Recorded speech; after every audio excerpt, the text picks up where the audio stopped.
Incontestablement, il fait la loi dans la forêt du Massacre. Benoît Chauvet s'impose une nouvelle fois dans le Haut-Jura. Voilà, 4e victoire. Donc ça me réussit plutôt bien.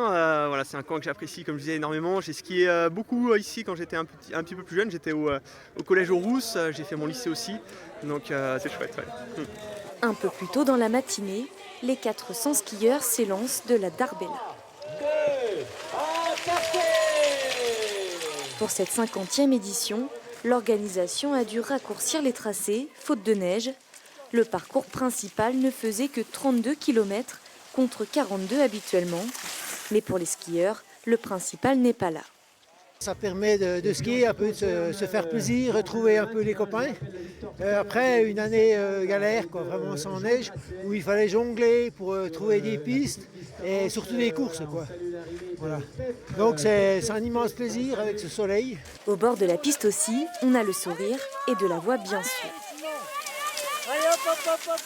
Et surtout, il n'y a pas d'âge pour venir supporter les athlètes du jour. Bientôt un mois, première course de ski de fond. Il encourage son papa.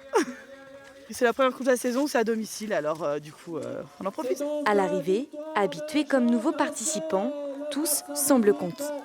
C'était soit vallonné, soit ça montait, soit ça descendait, c'était technique et c'était vachement plaisant. Et les paysages? Ah bah comme d'hab, hein, c'est le Jura, hein. C'est beau. Très beau parcours, il y a des belles vues, on est dans la forêt, c'est sympa.